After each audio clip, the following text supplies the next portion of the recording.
ओम नमो भगवते वासुदेवाय नमः। माघ मास की कथा सुनते हैं। आगे की कथा। लोमस जी कहने लगे कि पूर्व काल में अवती देश में वीरसेन नाम का राजा था। उसने नर्मदा के किनारे राजसूय यज्ञ किया और अश्वमेध यज्ञ भी किए, जिनके खंभे सोने के बनाए गए। ब्राह्मणों को अन्न का बहुत सा दान किया और बहुत सी गाय, सुंदर वस्त्र और सोने के आभूषण दान में दिए। वह देवताओं का भक्त और दान करने वाला था। भद्रक नामक का एक ब्राह्मण, जो अत्यंत मूर्ख, कुलहीन, कृषि कार्य करने वाला, दुराचारी तथा अधर्मी था, वह भाई बंधुओं का त्यागा हुआ इधर उधर घूमता हुआ देव यात्रियों के साथ प्रयाग में आया और माघ में उनके साथ 3 दिन तक स्नान किया। वह 3 दिन में ही निष्पाप हो गया। फिर वह अपने घर चला गया। वह ब्राह्मण और राजा दोनों एक ही दिन मृत्यु को प्राप्त हुए। मैंने इन दोनों को बराबर इंद्रलोक में देखा। तेज, रूप, बल, स्त्री, वस्त्र और आभूषणों में दोनों समान थे। ऐसा देखकर उसके महात्म्य को क्या कहा जाए। राजसूय यज्ञ करने वाला स्वर्ग का सुख भोगकर फिर भी जन्म लेता है, परंतु संगम में स्नान करने वाला जन्म मरण से रहित हो जाता है। गंगा और यमुना के संगम की हवा के स्पर्श से ही बहुत से दुख नष्ट हो जाते हैं। अधिक क्या कहें। और किसी भी तीर्थ में किए गए पाप माघ मास में प्रयाग में स्नान करने से नष्ट हो जाते हैं। मैं पिशाच मोचन नाम का एक पुराना इतिहास सुनाता हूँ। इस इतिहास को यह कन्याएं और तुम्हारा पुत्र भी सुने, इससे उनको स्मृति प्राप्त होगी। पुराने समय में देवदूती नाम का बड़ा गंभीर और वेदों का पारंगत एक वैष्णव ब्राह्मण था। उसने पिशाच को निर्मुक्त किया था। वेद निधि कहने लगे कि वह कहाँ रहने वाला, किसका पुत्र, किस पिशाच को उसने निर्मुक्त किया। आप विस्तार पूर्वक यह सब कथा सुनाइए। लोमश ऋषि ने कहा, किल्पन्या से निकली हुई सुंदर सरस्वती के किनारे पर उसका स्थान था। जंगल के बीच में पुण्य जल वाली सरस्वती बहती थी। वन में अनेक प्रकार के पशु भी विचरते थे। उस ब्राह्मण के श्राप के भय से पवन भी बहुत सुंदर चलती थी और वन क्षेत्र रथ के समान था। उस जगह धर्मात्मा देवदूती रहता था। उसके पिता का नाम सुमित्र था और वह लक्ष्मी के वरदान से उत्पन्न हुआ था। वह सदैव आत्मा को स्थिर रखता, गर्मी में अपने नेत्र सूर्य की तरफ रखता, वर्षा में खुली जगह पर तपस्या करता, हेमंत ऋतु में सारस्वत सरोवर में बैठता और त्रिकाल संध्या करता। जितेंद्रिय और सत्यवादी भी था। अपने आप गिरे हुए फल और पत्तियों का भोजन करता था। उसका शरीर सूखकर हड्डियां मात्र रह गई थी। इस प्रकार उसको तप करते हुए वहां पर 1000 वर्ष बीत गए। तप के प्रभाव से उसका शरीर अग्नि के समान प्रज्वलित था। विष्णु की प्रसन्नता से ही वह सब कर्म करता। दधीची ऋषि के वरदान से ही वह श्रेष्ठ वैष्णव हुआ था। एक समय उस ब्राह्मण ने वैशाख महीने की एकादशी को हरि की पूजा कर उनकी सुंदर स्तुति तथा विनती करी। उसकी विनती सुनकर भगवान उसी समय गरुड़ पर चढ़कर उसके पास आए। चतुर्भुज, विशाल नेत्र, मेघ जैसा स्वरूप भगवान को स्पष्ट देखकर प्रसन्नता के मारे उसकी आंखों में आंसू भर आए और कृतज्ञ होकर उसने भगवान को प्रणाम किया। उसने अपने शरीर को भी याद न रखा और भगवान के ध्यान में लीन हो गया।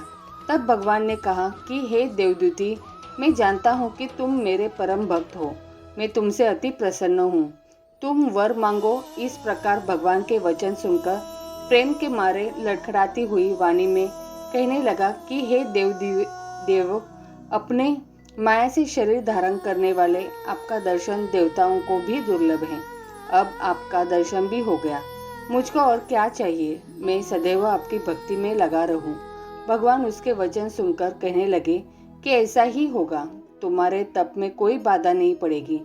जो मनुष्य तुम्हारे कहे गए स्तोत्र को पढ़ेगा, उसकी मुझसे अचल भक्ति होगी। उसके धर्म कार्य सांगोपांग होंगे और उसकी ज्ञान में परम निष्ठा होगी। इतना कहकर भगवान अंतर्ध्यान हो गए। तब देवनिधि कहने लगे, हे महर्षि, जैसे गंगा जी में स्नान करने से मनुष्य पवित्र हो जाता है, वैसे ही भगवान की इस कथा को सुनकर मैं पवित्र हो गया। कृपा करके उस स्तोत्र को कहिए जिससे उस ब्राह्मण ने भगवान को प्रसन्न किया। लोमश जी कहते हैं कि उस स्तोत्र को पहले गरुड़ जी ने पढ़ा, उनसे मैंने सुना।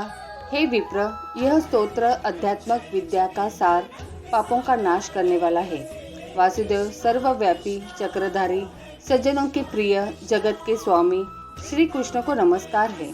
जब स्तुति करने वाला जिसकी स्तुति की जाए तथा सभी जगत विष्णुमय है तो किसकी स्तुति की जाए?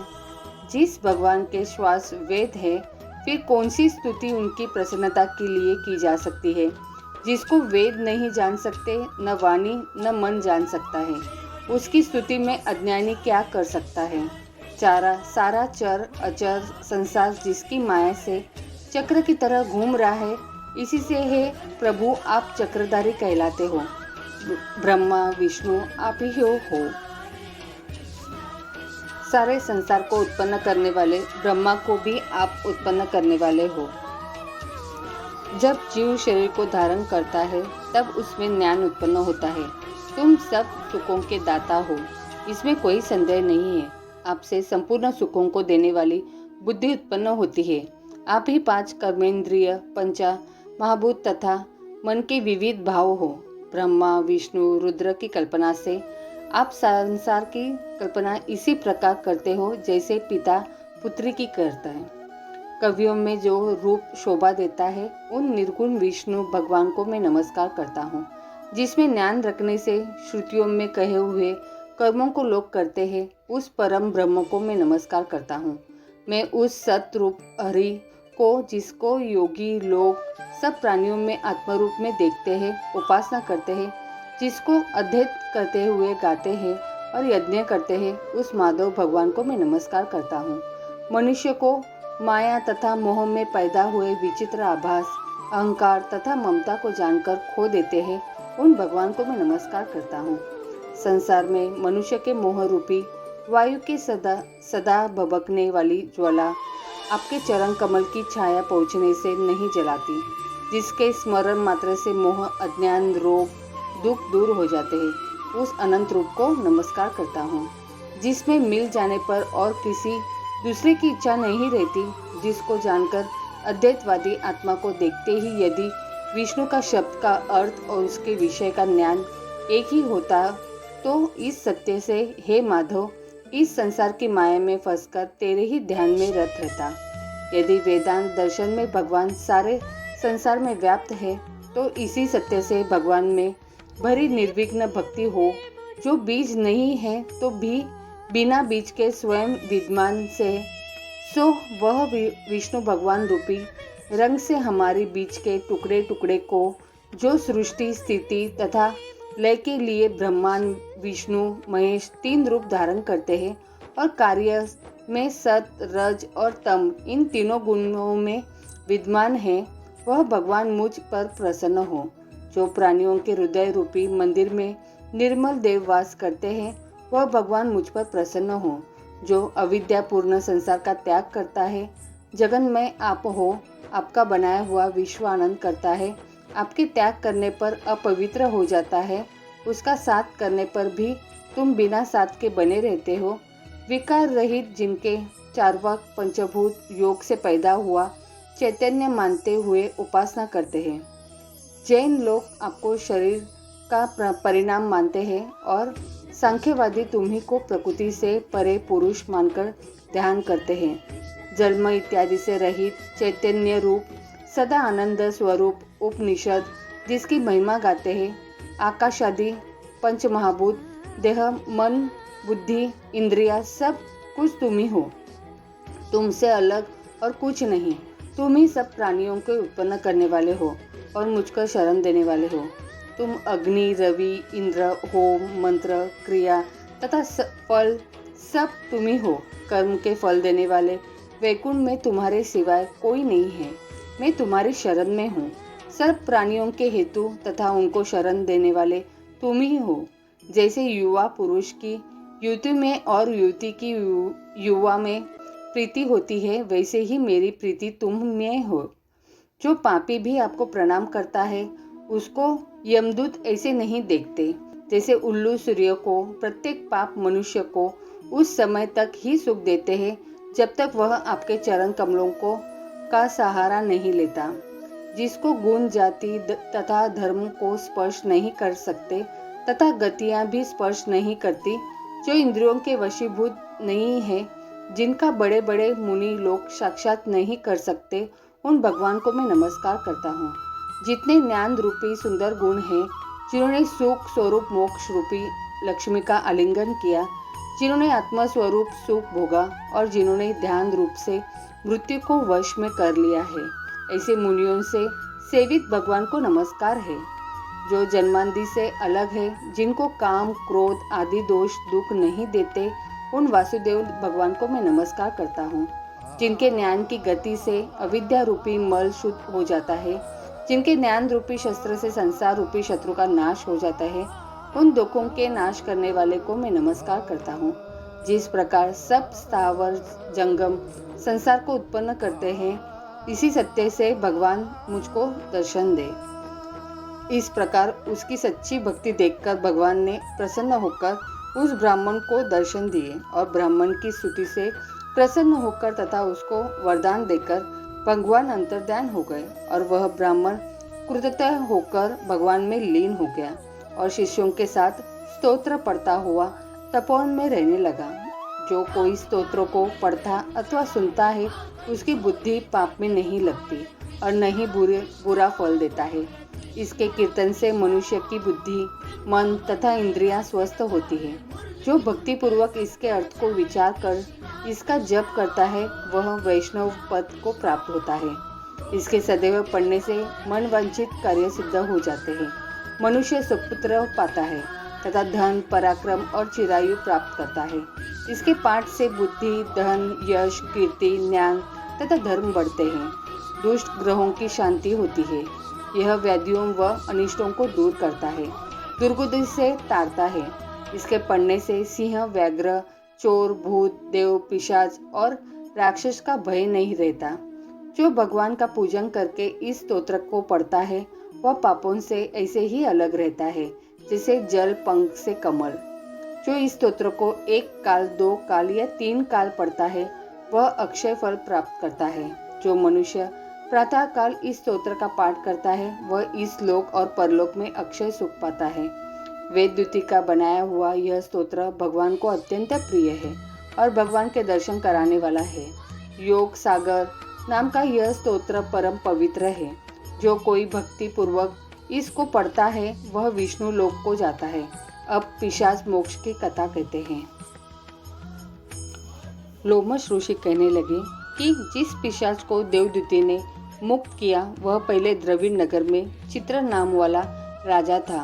वह बड़ा शूरवीर, सत्यपरायण तथा पुरोहितों को आगे करके यज्ञ आदि करता था। दक्षिण दिशा में उसका राज्य था और उसके कोष धन से भरे हुए थे। उसके पास बहुत से हाथी, घोड़े और रथ थे और वह अत्यंत शोभा को प्राप्त होता था। बहुत सी स्त्रियों के साथ क्रीड़ा करता था और अनेक यज्ञ उसने किए थे। वह नित्य अतिथियों की पूजा करता था और शस्त्र विद्या में निपुण था। ब्रह्मा, विष्णु, महेश तथा सूर्य की पूजा सदैव किया करता था। वह जंगल में भी स्त्रियों से घिरा हुआ क्रीड़ा किया करता था। एक बार वह पाखंडियों के मंदिर में गया और वेदहीन भस्म लगाए महात्मा बने हुए पाखंडियों से उस राजा की बातचीत हुई। पाखंडियों ने कहा कि हे राजन, शैव धर्म की महिमा सुनो। इस धर्म के प्रभाव से मनुष्य पाप को काटकर मुक्त हो जाता है। सब वर्णों में शैव मत ही मुक्ति देने वाला है। शिव की आज्ञा के बिना दान, यज्ञ और तपों से कुछ नहीं बनता। शिव का सेवक होकर भस्म धारण करने, जटा रखने से ही मनुष्य मुक्त हो जाता है। जटा धारण करने तथा भस्म लेपन से ही मनुष्य शिव के समान हो जाता है। इसके बराबर कोई पुण्य नहीं है। जटा भस्म धारण किए हुए सभी योगी शिव के सदृश होते हैं। अंध, जड़, नपुंसक तथा मूर्ख सब जटा से ही पहचाने जाते हैं। शूद्र वर्ण के शिव भी पूजनीय हैं। विश्वामित्र क्षत्रिय होकर तप से ब्राह्मण हो गए। वाल्मीकि चोर होकर उत्तम ब्राह्मण हो गए। अतएव शिव पूजन में किसी बात का विचार नहीं है। तब से ही ब्रह्म तत्व प्राप्त होता है, जन्म से नहीं। इस कारण शिव का दर्शन उत्तम है तथा शिव के सिवाय दूसरे देवता का पूजन न करे। शिव तपस्वी को विष्णु का त्याग करना चाहिए, विष्णु की मूर्ति का पूजन नहीं करना चाहिए। विष्णु दर्शन से शिव का द्रोह उत्पन्न होता है और शिव के द्रोह से रौरवादी नरक मिलते हैं। इसी से भवसागर से पर होने के लिए विष्णु का नाम भी नहीं लेना चाहिए। शिव भक्त निशंकर होकर जो शिव से प्रेम करता है वह कैलाश में वास करता है, इसमें कुछ संदेह नहीं है। इस धर्म का पालन करने वालों का भी कभी नाश नहीं होता। इस पाखंडी के ऐसे वचन सुनकर राजा ने मोह में आकर उनका धर्म ग्रहण कर लिया और वैदिक धर्म को त्याग दिया। वह श्रुति स्मृति और ब्राह्मणों को निंदा करने लगा। उसने अपने घर के अग्निहोत्र को बुझा दिया और धर्म के कार्य बंद कर दिए। विष्णु की निंदा और वैष्णव से द्वेष करने लगा और बोला, कहाँ है विष्णु, कहाँ देखा जाता है, कहाँ रहता है, किसने देखा है? और जो लोग नारायण का भजन करते थे उनको दुख देता था। पाखंडियों का मत ग्रहण कर राजा वैदिक धर्म, व्रत, दान और दानियों को नहीं मानता था। अन्याय से दंड देता वह कामी राजा सदा स्त्रियों के समूह से घिरा रहता और क्रोध से भरा रहता। गुरु तथा पुरोहितों के वचनों को नहीं मानता था। पाखंडियों पर विश्वास करता हुआ उनको गांव, हाथी, घोड़े और सुवर्ण आदि देता था। उनके सब कार्य करता, भस्म धारण करता और मस्तक पर जटा रखता था। और जो कोई विष्णु का नाम लेता उसको मृत्यु का दंड दिया जाएगा, यह ढिंडोरा उसने पिटवा दिया था। उसके भय से ब्राह्मणों तथा वैष्णवों ने उस देश को छोड़ दिया और दूसरे देशों में चले गए। सारे देशवासी केवल नदी के जल से जीते थे। जीविका से दुखी होकर वृक्ष आदि नहीं लगाते थे, न ही खेती बाड़ी करते थे। प्रजा अन्न के अभाव से गला सड़ा अन्न भी खाते थे। आचार विचार अग्नि क्रिया सबको छोड़कर काल रूपी की तरह वह राजा शासन करता था। कुछ काल पश्चात उस राजा की मृत्यु हो गई और वैदिक रीति से उसकी क्रिया भी नहीं की गई। यह यमदूतों से अनेक प्रकार के दुख उठाता रहा। कहीं लोहे की कीलों पर से चलना पड़ा, कहीं जलते अंगारों पर चलना पड़ा जहाँ सूर्य अति तीव्र था और न कोई छाया का वृक्ष था। कहीं लोहे के डंडों से पीटा गया, कहीं बड़े बड़े दांतों वाले भेड़ियों और कुत्तों से काटा गया। इस प्रकार दूसरे पापियों का हाहाकार सुनता हुआ वह राजा यमलोक में पहुंच गया। आगे की कथा अगले अध्याय में। तो बोलो प्रेम से राधे राधे।